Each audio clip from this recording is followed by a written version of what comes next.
In July of 1518, a woman in the city of Strasbourg stepped into the street and began to dance. She didn't stop, not after an hour, not after a day. Her name was Frau Trophäa, and for nearly a week she danced alone, ignoring her husband, ignoring her neighbors, until her feet bled through her shoes. Within a month, as many as 400 people had joined her, dancing day and night, collapsing from exhaustion, dying of strokes and heart attacks in the street. And the city's response wasn't to stop the dancing. It was to hire musicians, to build a stage, to make it worse. It started with one person, and that's what makes it strange. Frau Trophäa didn't attend a festival or join a crowd already in motion. By most accounts, she simply walked outside her home and began to move.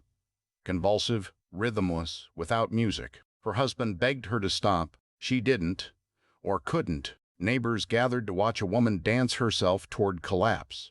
And within days, others in the street began doing the same thing too, with no deliberate decision to copy her at all.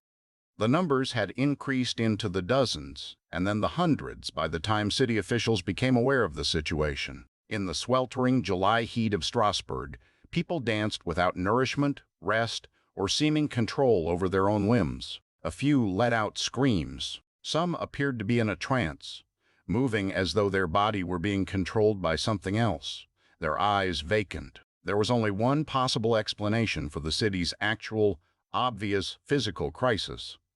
It had to be a curse.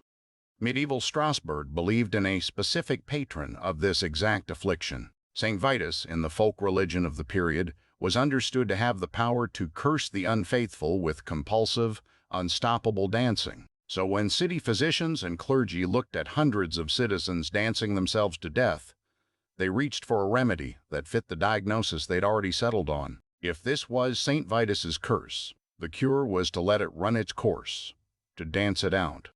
The city government's response was to construct a stage. They hired musicians to play continuously. The official theory was that if the dancers were given rhythm and space, they would dance through the affliction and come out the other side cured. Instead, the music and the spectacle pulled more people in. Bystanders who came to watch began dancing themselves. The stage didn't contain the epidemic.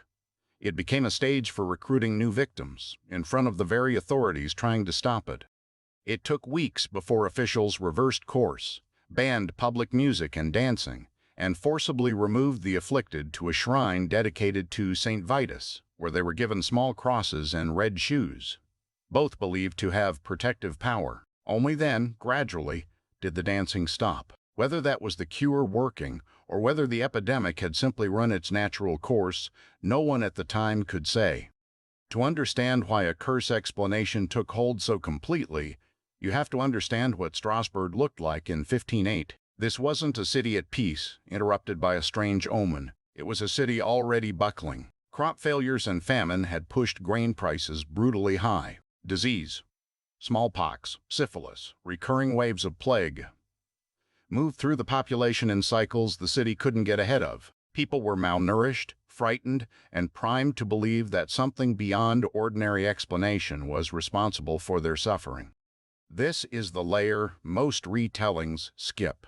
The dancing plague isn't a story that starts with a curse and ends with dancing. It's a story about a population under extreme, sustained psychological and physical stress, given a single culturally available explanation for collective breakdown, and acting it out, almost in unison, through the one symptom their shared folklore had already scripted for them.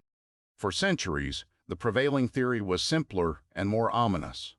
Ergot. Ergot is a hallucinogenic mold that grows on wet rye. It can cause convulsions and altered perception, and it's the same substance later used to synthesize LSD. It's a straightforward explanation. Poor bread, poor results. But historians who've studied the case closely now consider ergot largely debunked. Ergot poisoning doesn't produce sustained, days-long dancing. It produces seizures and gangrene-like symptoms that don't match the records from Strasbourg. It doesn't explain why nearly every recorded dancing plague in history occurred specifically along the Rhine and Moselle river valleys, despite those regions having different climates and different crops. And it doesn't explain the most disturbing part of this case, that it wasn't random. It tracked almost exactly with a culturally specific belief, in a specific place, during a specific kind of suffering. The leading theory now is mass psychogenic illness, what's sometimes still called mass hysteria, though that term undersells what's actually happening. It's a documented phenomenon where extreme collective stress produces real, involuntary physical symptoms across a group, often shaped by whatever explanation that culture already has on hand. Strasbourg's culture had Saint Vitus, so Strasbourg's bodies, under unbearable pressure, performed exactly the affliction their folklore had already prepared them to perform. The dancing plague of 1508 wasn't Strasbourg's first. Smaller outbreaks of compulsive dancing had been recorded along the same river valleys for centuries before, and a few after. But 1508 remains the largest and best documented. By some estimates, dozens died, collapsing from strokes, heart failure, and sheer physical exhaustion in the street.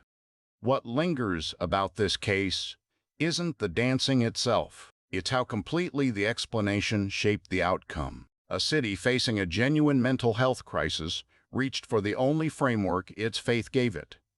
And that framework told them to build a stage and turn up the music. 500 years later, it's tempting to think we'd recognize a mass psychological crisis for what it is. The unsettling possibility is that we'd still reach for whatever explanation our own culture has already prepared for us.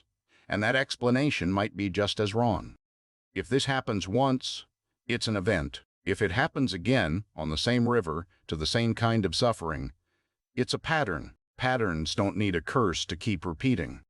If you want to see what happens when an entire town's children disappear, and the explanation everyone settled on may also have been the wrong one, that's where we're headed next. Subscribe so you don't miss it.